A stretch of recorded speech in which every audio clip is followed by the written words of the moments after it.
Welcome, welcome everybody, and Happy New Year.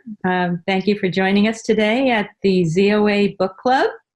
Okay, well, thank you everybody for coming on the call. I'm so glad ZOA holds these types of events. The event today is about a book, Jewish Treasures from Oxford Libraries, and I'll very briefly give you a little bit of background and then turn it over to Rebecca. In 2012, I went to an exhibit at the Jewish Museum in New York, and I saw a number of very, very interesting Hebrew manuscripts and other books that included a Maimonides manuscript and many others. And the Maimonides manuscript actually had changes in it in his own handwriting. So by way of background, I know a bit about Jewish history. I'm a book collector, and I never knew that all of these collections were at Oxford, even though I had studied there. So I said to myself, I wonder whether the story of how these collections ever got to the Bodleian Library and some Oxford colleges, whether that story had ever been told. I found out that it really had not been told. And I started contacting some people at Oxford to see who might think that writing a book telling those stories would be a good idea. Okay, so lucky for me and everyone else, I was introduced to Rebecca, who has a wonderful position at Brasenose College, which she will tell you about if she I'll allow her to tell you a little bit about her background. So the short story is that the story of how these books and manuscripts and these collections got to where they are at Oxford is now told in this wonderful book called Jewish Treasures. Oh, thank you, Marty. I just wanted to first give everybody a brief bio of Rebecca. Sure. Rebecca Abrams is an award-winning writer, editor, teacher, and journalist based in Oxford, England. She's the author of 7 works of fiction and nonfiction. She teaches creative and academic writing at the University of Oxford and is a regular literary critic for the Financial Times.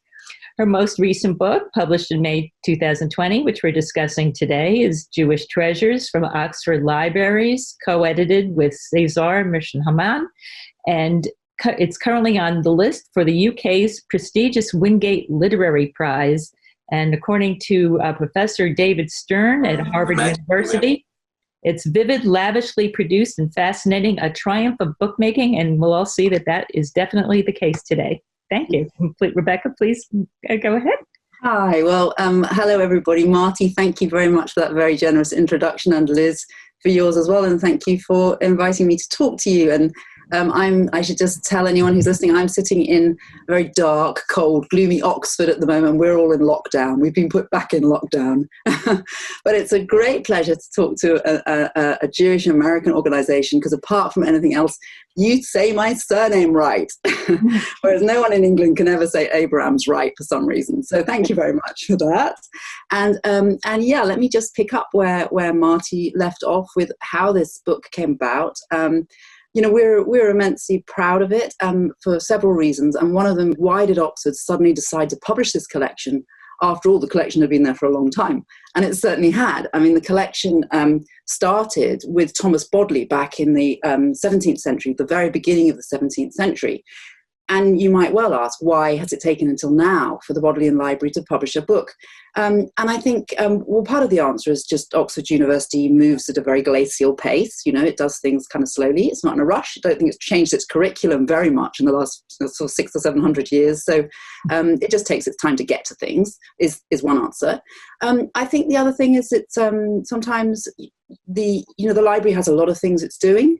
And maybe the Judaica, the Hebrew and Jewish collections weren't sort of uppermost in their minds in terms of a publishing opportunity and actually a publishing necessity. I mean, Marty Groves felt that. I think that's fair to say, Marty. And as soon as I heard about the idea, it seemed to me a complete no-brainer as well.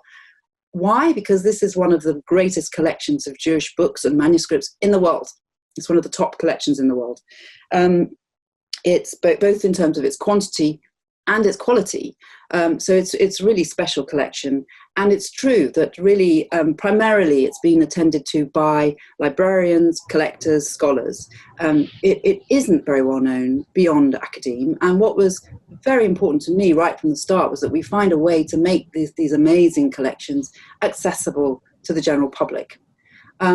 So if I might just go straight to a screen share now and start to show you some of the amazing things that are in these collections and talk you through them a little bit. I think Oxford needed somebody like Marty Gross to come along and say, hey guys, why don't you do this book? And then as soon as I heard about it, as I said, it seemed to me really obvious that we had to do this book. This particular image that we've put on the cover, we had a wonderful designer and photographer. Again, the book is visually very lavish, and that's one of the things that's beautiful about it, because these manuscripts are locked down in the libraries to an extent. So we wanted to make them accessible to everybody. So the visual aspect of the book is very important. The image you're looking at comes from one of the collections called the Michael Collection. And the word, I'm sure you know, it basically says then. And we did have a discussion about whether this would be a good image to put on the cover or not, because what does it mean? It doesn't really mean anything. And also in many ways, it's a very Germanic, medieval Germanic image rather than a specifically Jewish one, apart from the Hebrew lettering. But I felt that the word then actually had something very important to say about what the vision was for this book, which was to talk about thenness and nowness, and what these manuscripts meant at the time when they were collected, and what they mean now for people looking at them now, studying them, enjoying them, whatever reasons they might be looking at these manuscripts now.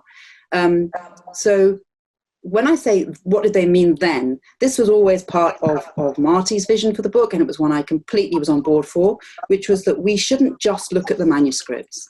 We should also look at the collections. We should look at the manuscripts as the collections in which they're organized, and also tell the stories of who the collectors were, because that's such an important story that hasn't really been told very much before. And I should say that of the 10 collections we look at, 8, well, maybe 7, we could say 7, were not collected but they're not collections that were put together by Jewish collectors. They were collected by Christians. And I think that's kind of an important part of the story, because as David Stern said in his very generous review of the book in Mosaic magazine, we're very aware of how often Christians have destroyed Jewish manuscripts, but perhaps we also need to take a moment to remember actually the role they've played in preserving really important Jewish manuscripts. So this is the page from the Michael manuscript, the Michael collection that it comes from, and it's from the tripartite Matzor. But just to go back to the kind of history of how the collection started, well, they've been there, as I said, since the very beginning of the 17th century. And they came into the very first collector was, in fact, Thomas Bodley, after whom the Bodleian Library is named. And he was absolutely determined from the very start that Hebrew manuscripts should be part of the collection for his library. He wanted a great humanist library. And the very first manuscript that came into the library was a copy of a copy of Genesis, and this was the second manuscript that was brought into the very, very new Bodleian Library collection. It's a book of Ezekiel, early Jewish, Anglo-Jewish, early 13th century. And what's interesting about it is you've got Latin, French, and Hebrew all on the same page. So it also tells us something very important about Anglo Jewish Norman relations at that time, and the kind of interactions between Christian scholars and Jewish scholars and scribes. So it's a kind of valuable manuscript in its own right, but it's also kind of very precious because it was one of the very first manuscripts that ended up in the Bodleian Library. And then the 17th century went on, and it was just a phenomenally exciting time for these collections. So you have a number of different people who were actively and kind of, in a sense, compulsively collecting in the 17th century, which is really where the kind of the base of this phenomenal collection comes from. And I just wanted to show you a few images to give you a sense of the visual range, as well as they're very diverse, these collections, both in terms of the languages that they're in, the styles of illustration, what they actually are as well. So this is from the Lord collection. I'll talk a little bit about Lord in a minute. It's a guide, Maimonides' Guide for the Perplexed, and it's a Hebrew translation. Very different styling. This is another bit of Maimonides. We have the Huntingdon collection, the Mishnah Torah, probably from Fustat. So one of the other joys about this huge Judaica collection is you get different manuscripts in different collections, which then come together like these different different manuscripts from Maimonides' work, and then they kind of come. They have their own life. They come together in new and interesting ways. This is another example from the Huntington collection, also 17th century. It's a Quran. So they weren't only collecting Hebrew manuscripts by any sense. They were avid collectors. They were very interested in Arabic and Hebrew and Aramaic and a whole range of different things. This is a detail, so you can just see the kind of beauty and the skill of this manuscript. But of course, hang on. So just going back to that, of course, what's interesting about it is it's a Quran written in Hebrew letters. So it was being used by Jews. A very different kind of image here from the Kennicott collection. One of the absolute jewels of the Bodleian Library is this Kennicott Bible. It's called Hebrew Bible Kennicott I, from Corona in the 15th century.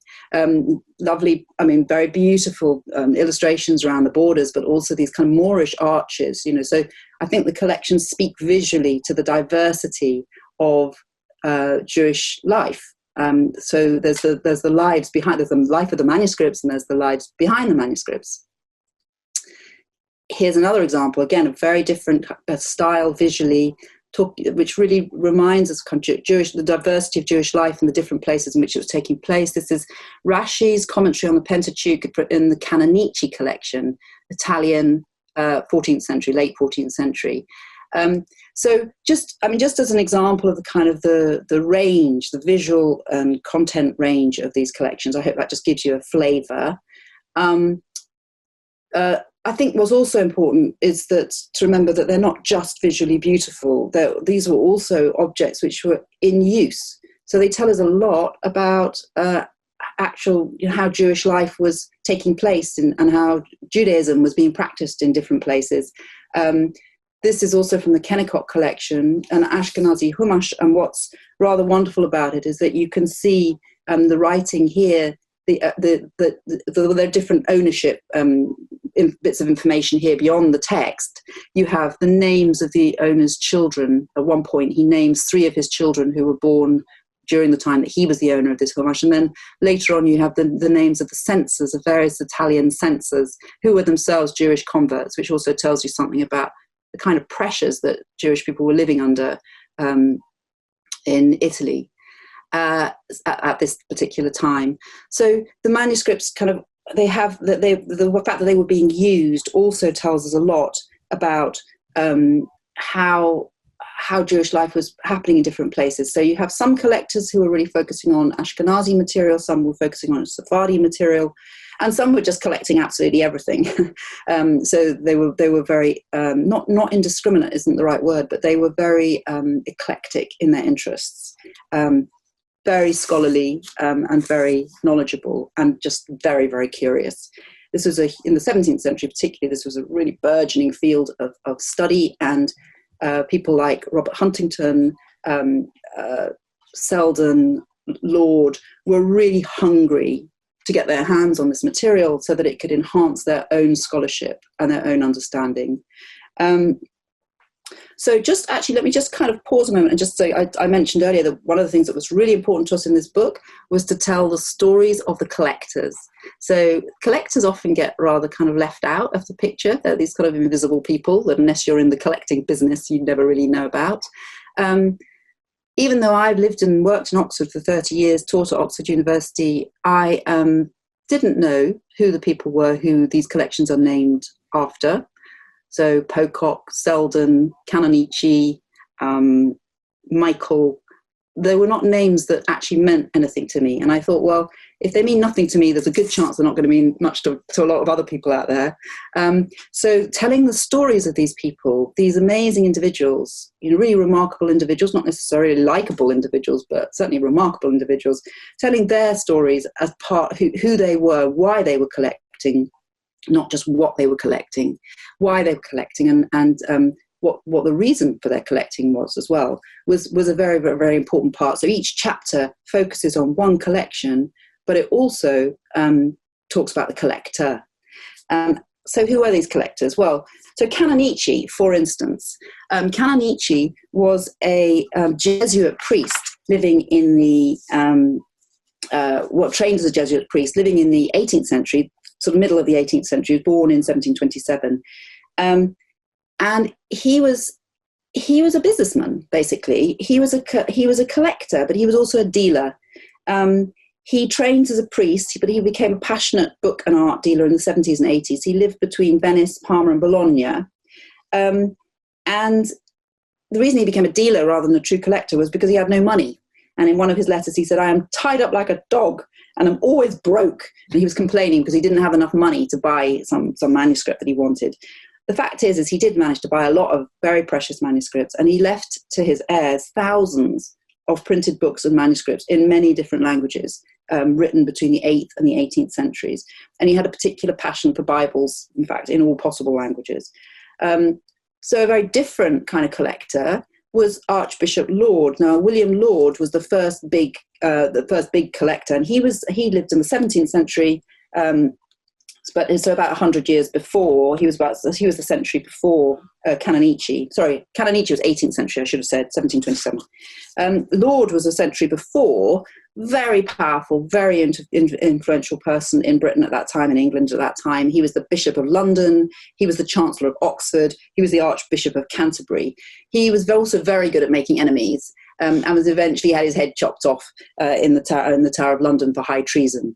But he was a political animal. So if you have Kanonichi, who's there kind of like, wanting to make money, wanting to collect these things and make money from them, buying and selling, you have Laud, who's got a very different purpose.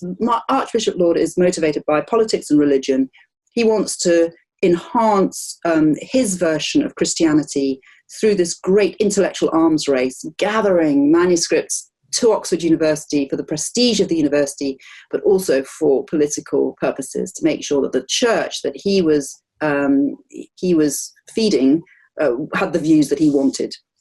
So he wasn't a Judeophile, but he was passionately interested in Hebrew manuscripts for the purposes that he and his supporters and followers could put them to. During his time as Chancellor of Oxford, he doubled the size of the Bodleian collection in just 5 years. A quarter of all of the acquisitions were in Oriental languages, and he also, I should say, endowed the first chairs at Oxford in Arabic and in Hebrew. So a completely different character from Kanonichi. And then you have someone like Robert Huntington, who's the one I'd like to have sat down to supper with. Robert Huntington, who was also he was a scholar in the 17th century, also at Oxford, taught by Pocock, close contacts with Laud. He spent time in Aleppo as the chaplain to the English Levant Company, where he clearly had great fun. He was running around, he was going to parties, he was hunting. He was obviously a very sort of sociable character. He knew lots of people personally in the Jewish communities in Aleppo and Damascus. Aleppo at that point had the biggest Jewish community in the Ottoman Empire. It was a very wealthy, prosperous place. But Huntington actually did have a genuine interest in Jewish scholarship in its own right, and he amassed a massive personal collection that reflects the diversity of his interests. But he was also collecting books for people for Laud back in England. So though he was being tasked to find certain things, and then he would go out and find them, and then he'd bring them back. And I think that's another important point about these collections is these collectors most of them weren't working in isolation. They couldn't have done. They were working in these very dense collaborations of people spread sort of all over the world. And we see this again and again and again. So one of the other very interesting collectors, to my mind, I'm just going to, if I can, move you on to this guy, Cott. I think I showed you this earlier. Now, Cott, this is like a very uninteresting page visually, which is interesting in itself because Cott's collection actually contains the most visually beautiful books in the whole of the Bodleian. Cott was an interesting guy. He was the son of a barber in Totnes in Devon, very rural, sort of unglamorous part of England, and he made his way up to become one of the most prominent biblical scholars in Georgian England. He was an 18th century figure. He had this kind of vision, which was to do a sort of big data study of the Hebrew Bible. And he really dedicated his entire life to this purpose. So he wanted to identify and collate all known manuscripts of the Hebrew Bible in British and Irish libraries, and as far beyond as possible. And his search took him to America as well, in order to show that the Greek versions of the Bible were better than the Hebrew versions. So he's a very interesting collection, because what he was collecting was actually quite inimical to Jewish interests in a lot of ways. But as a result, he preserved these fantastically beautiful Bibles, and we'll see some of them in a minute. So he was a sort of monomaniac, really. He had one big vision, and he dedicated his whole life to it. So he's very, very different person. Let's move on a little bit now to Oppenheim. We don't get any Jewish collectors, interestingly enough, until there are no Jewish collections arriving in the Bodleian Library until we get to the 19th century. And the first big collection, it belongs to David Oppenheim, chief rabbi of Prague. I'm sure his name will be familiar to many of you.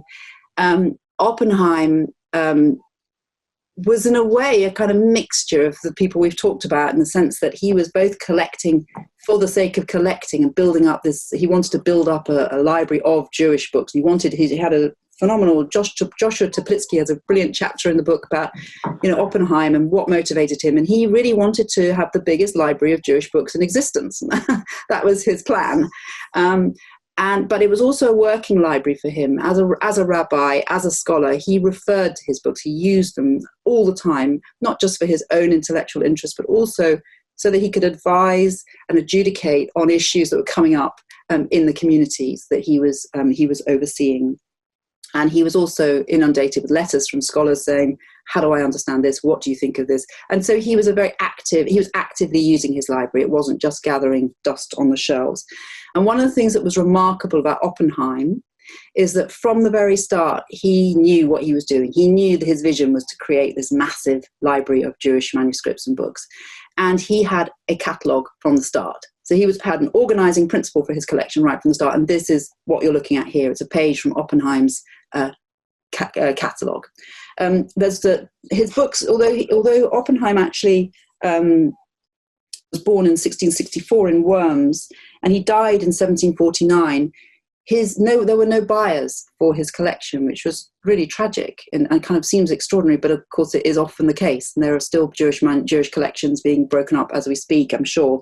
But so what happened with Oppenheim's fabulously kind of valuable, in all senses valuable collection, was it got broke. It couldn't find a seller, so it got broken up. And then what happened to it was that it got put up for sale. It got put up for sale. And what happened to it then was that the Bodleian bought it, and they bought it for an absolute song. They paid £2,080 for it in 1826. So almost a century after Oppenheim died. And in fact, Oppenheim's collection of 34 crates of manuscripts and books sat in storage for almost 80 years before it finally reached safety in Oxford. Who was actually making these collections? Well, Jewish scribes, and as we've seen, they were using a variety of styles and responding to artistic styles and techniques used by other people. And there were also Jewish collaboration. So you get, in some cases, with the Sephardi manuscripts, you get these clear sort of scribal families and scribal colleagues, and you can see influences moving from text to text. And Theodore Dunkelgren writes very, very well about that in the chapter on the Kennicott collection, how these Bibles, you can see visual and scribal influences, sort of fashions almost, if you like. But this, the manuscripts in the Michael collection are also interesting. Hermann Michael was the other Jewish collector, big Jewish collector, came after Oppenheim, and really was a keen advocate of the science of Judaism, friend of Leopold Zuntz, and he was very keen to have a collection to rival Oppenheim's. So he was quite consciously collecting to rival Oppenheim. We don't actually know a huge amount about him, about where his money came from or why he had this interest. But we do know a few things that he wrote in which he stated what his goals were. And he did indeed put together a phenomenal collection. A lot of it's Ashkenazi material from the Middle Ages.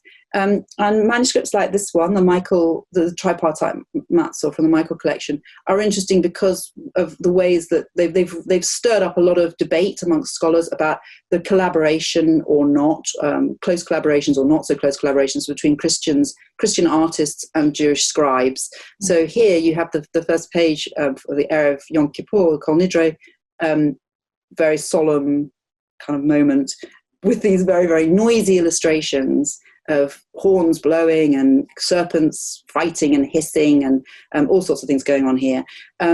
So some people have interpreted this as saying that the illustrators didn't really know what they were illustrating, and other people have said no.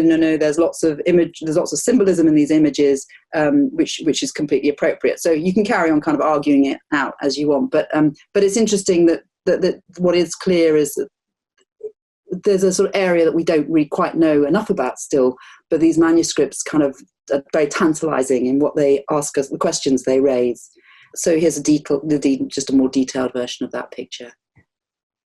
Here's another example from the Lord collection, an Ashkenazi Mazzo, also from Germany, Ashkenazi, 13th century. And here you have this figure of it's interesting. A couple of interesting things about here. First of all, their faces, which are birds' faces. They're animal faces. They're not human faces, appropriately, as you'd expect. But you have here the Jewish scribe writing in Hebrew and with his pointed hat on, which is again a kind of marker. Interesting question about whether that is an image of a Jew by a Jewish illustrator or not. It also relates to the text itself in quite interesting ways. There's just, again, here's a more detailed version for you. Here's another example from the Michael collection again, an Ashkenazi Mazzo with the liturgical hymn for the weekly portion, Shekala, and it's what's interesting about this is, as you can see, the image is the wrong way up. And this again has raised suggestions that so if I've got detail of it, there you go. So the text and the image are obviously, the illustrations don't match. So the suggestion is that whoever did the illustrations didn't know to read Hebrew right to left. There are other interpretations of why it's like this, and there are some scholars believe it's intentional. So it's not done and dusted, this debate, by any means. Okay, so this is an example of one of the kind of these very, very beautiful Bibles in the Kanonichi collection, and this one was made in the La Corona, the Iberian Peninsula, in the sort of 15th century, pretty much around the time of the Inquisition. And just the incredible detail and beauty of this manuscript page, it's just, you can just feast your eyes on it for a long time. But but as I said, what's interesting is that Kennicott was collecting these Bibles for a reason that was not particularly friendly to Jews, and yet by collecting them, he's preserved them.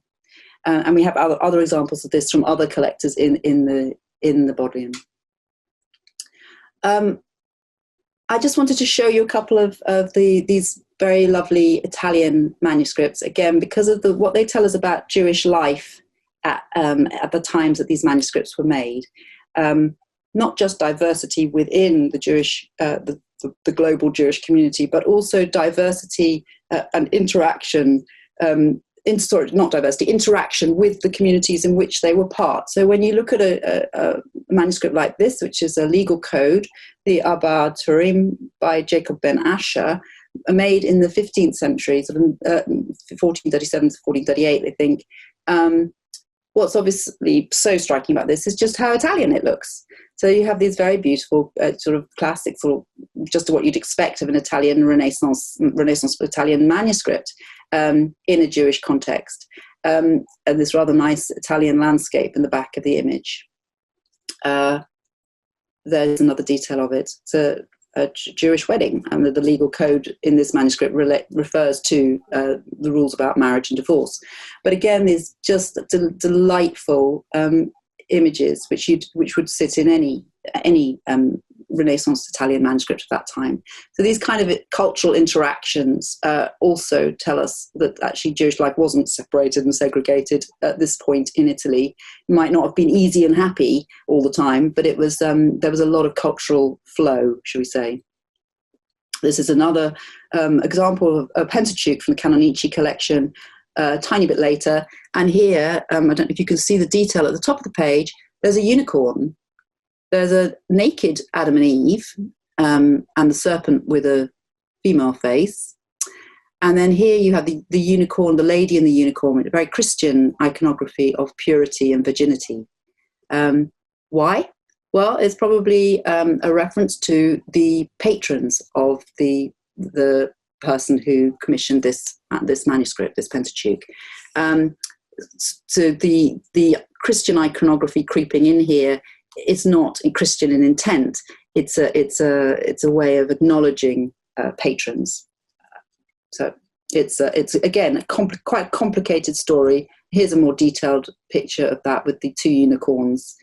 And actually, I'm not sure. I just said two unicorns, but this one isn't a unicorn. This one's the unicorn here. It's a very fine unicorn horn. And again, you wouldn't really expect to see this given the prohibition on images of faces and people, but there it is. So they run against tradition often, these manuscripts. This is another very beautiful one from the Kennicott collection. I'm just keeping an eye on the time.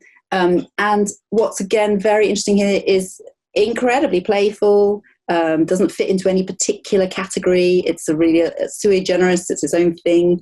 This is the colophon, the artist's colophon, saying who he was and who he wrote when he wrote the Bible and the text when it was described when the work was made.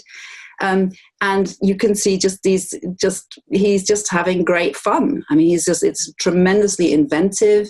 It's, as I said, it's playful. It's there's probably all sorts of embedded jokes in here, which I don't get. But there's also some surprising elements like the figure of the naked women here and here, and the faces as well, human faces. So these manuscripts tell many different stories, and they're surprising, and some of them are very as we would expect, and some of them are very not as we would expect. I think this is an example of a page which is actually, you think, oh wow, so where's this come from? And it speaks on lots of different levels. You can look at it on lots of different levels. You can read it on lots of different levels. I think I want to kind of leave time for questions, really. But the other thing I wanted to say was that what these manuscripts also show is that they change their meanings over time, and the life that they had and the meaning that they had when they were first collected is not the same as the meaning they have now, and the way that they're read now is not the same. One of the other really important collections in the Bodleian Library is the Geniza collection, which obviously was collected by Jewish people and was also preserved by Jewish people. So you have this great battle when these fragments of manuscripts first begin to emerge in the 19th century, and Solomon Schechter in Cambridge University realizes that there's something really important here. Adolf Neubauer, who in Oxford, the sub-librarian at Bodleian at the time, there's this incredible competition between these two men to get the fragments from the Geniza, and Neubauer in particular in Oxford didn't want fragments. He wanted proper kind of chunky, substantial, scholarly things, whereas Solomon Schechter in Cambridge was collecting absolutely anything.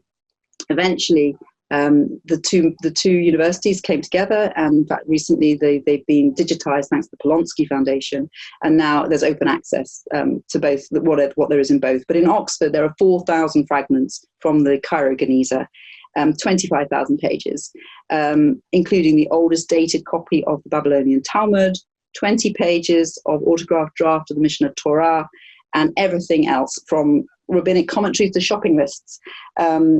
And one of the little fragments in the Bodleian Library that I particularly like is it's a fragment which is a deed of sale of property by a Christian to a Jew on one side, repurposed as a poem by a 5th century Jewish, to copy out a poem by a 5th century Jewish poet, and then repurposed again on the reverse to note the omens of the weather, noting that thunder in Scorpio will lead to miscarriages in women, death of horses and fish, lots of cumin, and not much rain. So on that note, I think I will stop talking and let you ask questions, which Marty and I will try and answer. But I hope that's given you a taste of kind of the riches within these collections at the Bodleian, and also a small taste of kind of the extraordinary collectors who made these collections possible. This is really extraordinary. Thank you so much, Rebecca. This is just beautiful. Thank you for bringing this to us and with showing us many of the manuscripts, and gorgeous, just gorgeous. Sanford and Doreen Turbo are asking, why is he wearing a pointed hat? I think that was one of the medieval, Jews were required to wear identifying clothing or identifying marks, and one of the distinctively Jewish things that pieces of clothing that Jews wore was a pointed hat. You can see the same thing actually in Winchester Cathedral. There's a chapel which has pictures of Jews from the same period, and they're also wearing pointy hats. So it was just one of the things that Jews wore. Allowed you to identify them as Jews. Uh-huh. Okay, so then Elisa Lipschitz, it looks like it, is saying so fascinating, and then she's asking, what is the approximate market value of some of these items? I've imagined that. Lisa, are you thinking of buying them, Lisa? I have no idea. I mean, the market value changes all the time, but in any case, I don't know. And I think as we see with the Oppenheim collection, that was a phenomenally valuable collection which had no market value at the time that his family tried to sell it. So market value changes. That's way out of my area of expertise. Somebody asked actually why I call Devon unglamorous. I don't mean really unglamorous. I just mean kind of it wasn't a sort of cosmopolitan civilized hotspot like Oxford at that time. Devon was a rural backwater, and this guy, Benjamin Kennicott, kind of emerged out of it and just became such a big mover and shaker. So that's why I call it unglamorous. It's probably not fair to Devon. You're right. Okay, and then Roberta Stretchler is asked. I hope I pronounced that right, somewhat right. Asks, are there other examples similar to Yosef Chaim using people and animals to write letters?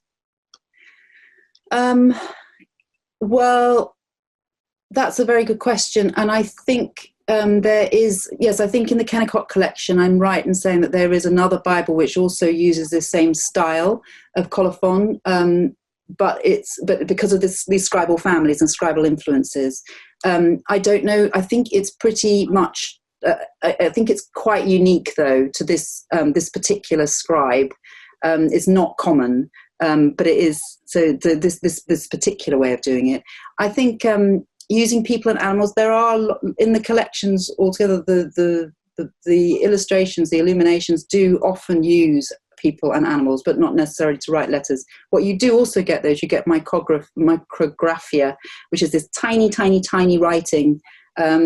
Which doesn't look like writing unless you look at it through a magnifying glass, but it is in fact writing. So you get lots of playful, inventive ways of combining image and text, and using letters to make pictures and pictures to make letters. So yes, although not exactly in this way that this man does it. I have a question, which is there any, some of this is just so gorgeous. Is there any thought of also printing some of this in sort of print form that people could, some of these manuscripts are something that people might like to put on, on their wall as an illustration, or also printing entire manuscripts, the book of an entire manuscript. Marty, would you like to answer that question? Well, the answer to how much they're worth is that the answer to that is a lot of money, and they're priceless. But I don't really know the answer to that question about, what I thought someone was asking, at least in the first beginnings of hearing the question, was, should the Bodleian gift shop, for example, create posters with images of some of these manuscripts as the content of the poster? And I will raise that question with the powers that be. Uh-huh. But it's a very interesting idea. And if there was more to that question, which I thought there might have been, maybe if that person could re-ask the rest of it. I thought that actually what she was asking, maybe I'm wrong, was whether there's any plan to, Liz, it's your question, wasn't it? Whether there's a plan to make any facsimile editions, yes, particularly the manuscripts, and turn them into actually books you can actually buy now. The answer to that is, there's two answers to that. The first is the answer to the Kanonichi Bible is yes. There's a plan to do that, although the facsimile edition will contain portions of it because the Bible itself is very, very large and it would be a very long facsimile. Mm-hmm. So there is something that is being done that talks about the Kanonichi and will have essays on the book as well as pieces of it that would be a part of a facsimile. The second thing is that while it's not producing a facsimile, is that we are in the process of raising money. The Bodleian is raising money to digitize many of these works. I know Rebecca already mentioned, I think it was the Polanski Foundation that is working on some of them. I don't know what that complete list is. So while there is a difference between a facsimile, which is a book, and a digitized, and accessing digitized images of each of the pages, there is a difference there. The library is in fact working to digitize many, if not all, of these works, so that you could literally be sitting at your kitchen table or anywhere else and put them on your iPad and look at them. And we should also say that there's a lot of material in the Bodleian Judaica collections, as well as in the library, the college library collections, right, which are part of Oxford University, which haven't been digitized, they haven't been studied yet because there's so much there. So there's a very interesting collection by Katzenberg Bergen, which really needs supporting so that people can actually get in there and look at the manuscripts, photograph them, study them, catalogue them, find out what's there. There's a lot still to be done. I mean, it's a tremendously large and rich library collection, and really these collections that we've written about, that it's not scratching the surface. That's not fair, but there are treasure troves still to dig into in there. Somebody asked the question: is there a catalogue listing of all the books and manuscripts available for one to look up? There is the Neubauer catalogue, which was made by Adolf Neubauer, and which has been updated since, I think. So that's the main catalogue. It's still in use. There is also catalogues. I'm not quite sure what you wanted to use it for, but yes, there are catalogues. Yeah. Okay. And another question which I have is, as you referred to briefly at the beginning of your talk about, many of the times when manuscripts were destroyed, Jewish manuscripts were destroyed. I guess one example of that would be Louis XIV in 1242 ordering the burning of Jewish books and manuscripts, which, was a real disaster. But I was wondering if any of these collections, collectors specifically were rescuing manuscripts from these kinds of mass burnings or orders to burn Jewish manuscripts. I don't think they were necessarily rescued specifically from people who were attempting to destroy them, but certainly, for example, during the 30 Years' War in Northern Europe, there was a lot of pillaging of libraries, of private libraries as well as institutional libraries, and at that point, people would have taken stolen manuscripts, and taken them and then sold them on later, or given them to their benefactors or whatever. So there were a lot of books were collected from places that would have been destroyed otherwise, and they then ended up being collected. So there are books in the manuscripts in the Bodleian, which were plundered during the 30 Years' War, some decades or sometimes centuries earlier, which have ended up in the Bodleian. The other example is of the Mantuan Jews, who had a very, very large collections of manuscripts and books. I mean, throughout European history, you find this Jewish people valuing their books.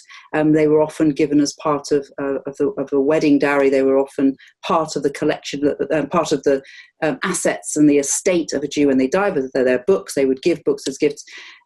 So where these went is a big question. But in the case of the Mantuan Jews, we do know that when the Jews were expelled from Mantua, there were hundreds of their books were confiscated, as all their property was confiscated, including their books.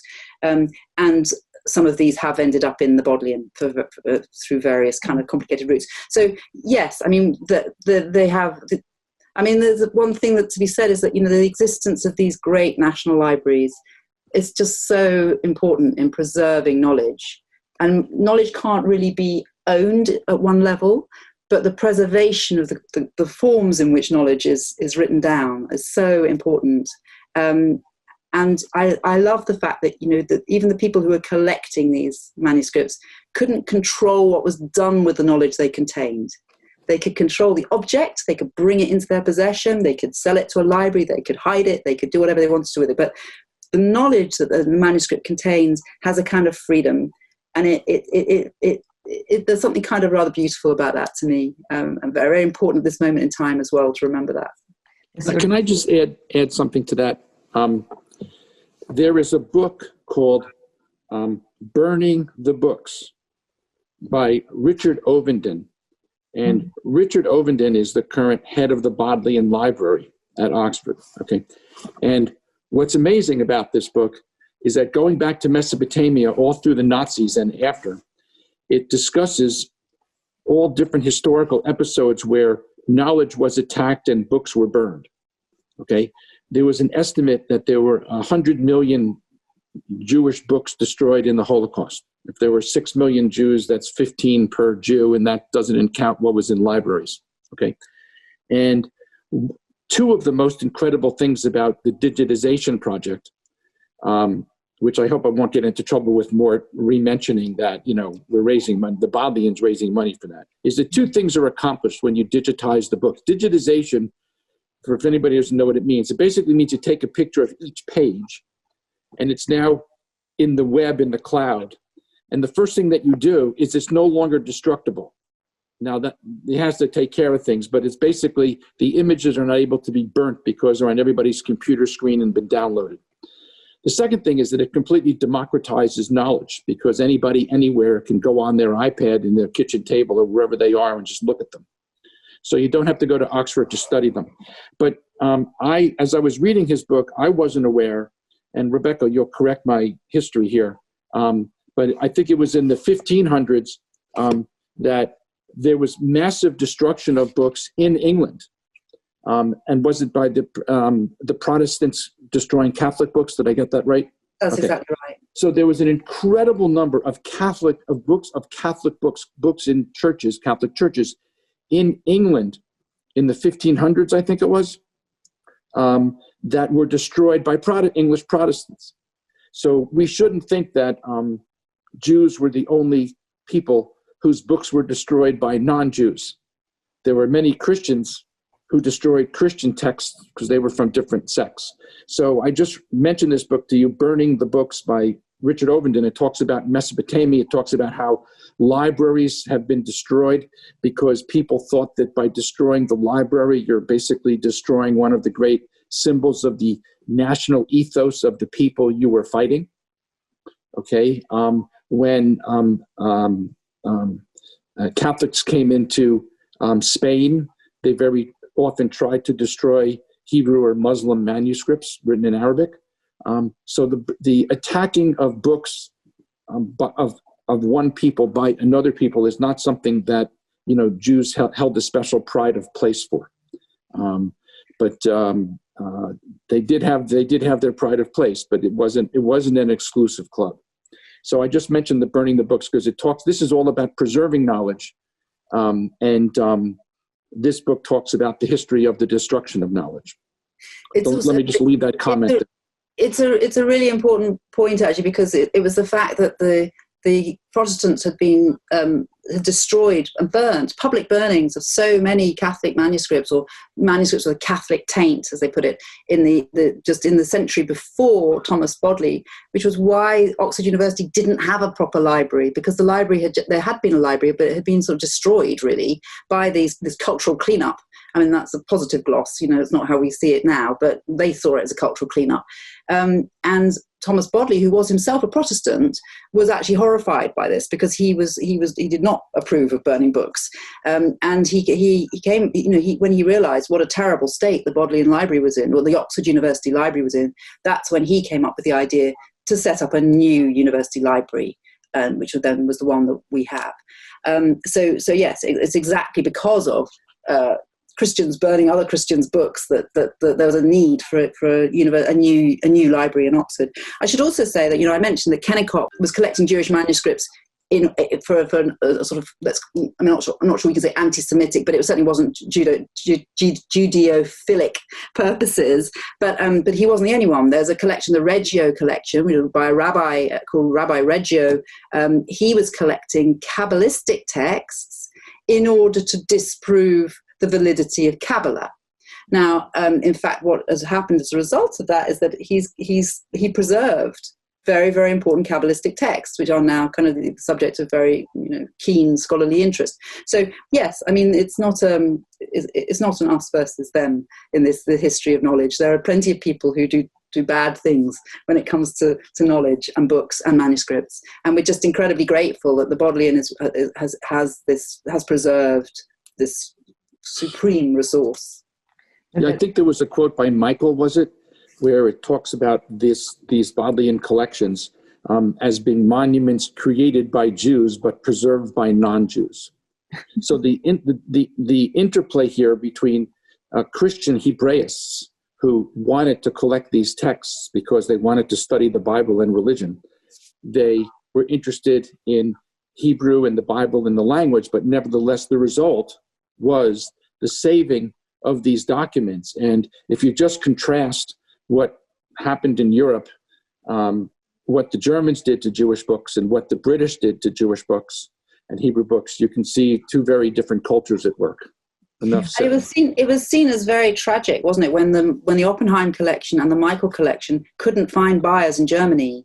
And there was much really deep sorrowing and lamenting about that these great collections didn't stay in Germany. But of course, the irony is that had they stayed in Germany, they might have been destroyed forever in the 20th century.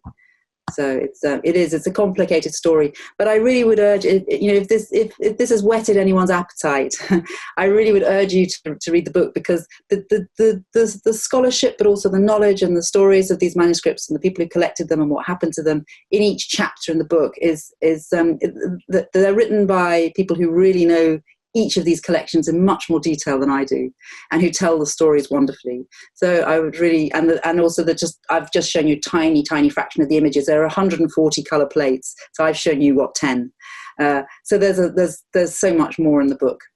Yeah, one of the great things about the way the scholars have written the chapters is that the chapters are written by great scholars with great scholarship, but they were not written for the purpose of being in an academic journal only to be read by other scholars. They were written with the idea in mind and the purpose in mind that the reader is going to be members of the general public,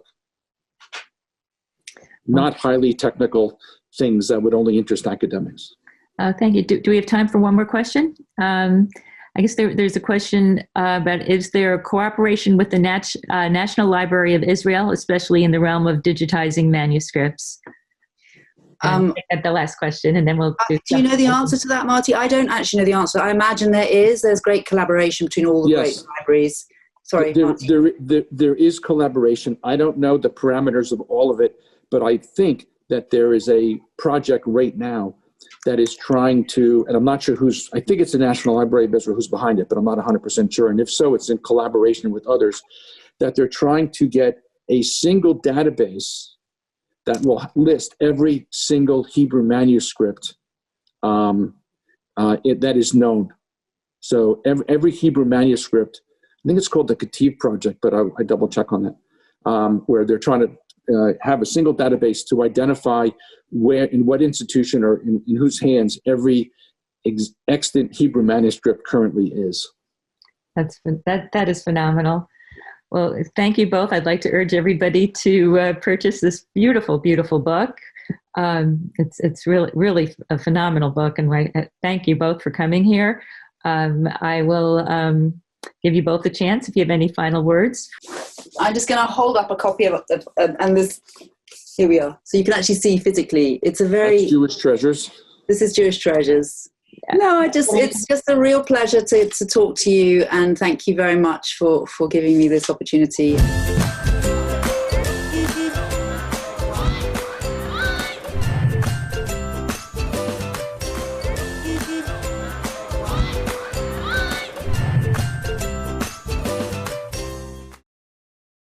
We would be pleased to send a complimentary DVD of this program to anyone who wishes to support JBS with a tax-deductible gift of $36, double chai or more. Simply visit the JBS website at jbstv.org and click on the Donate button to make a donation by PayPal or your credit card. And please indicate the program for which you would like a DVD. Or you can send your tax-deductible check to JBS, Post Office Box 360, Stamford, Connecticut 06904. Or you can call the JBS Pledge Line at 833-MY-JBS-TV. That's 833-695-2788. And again, please remember to indicate which program you would like to receive with our compliments. We thank you for your kind support.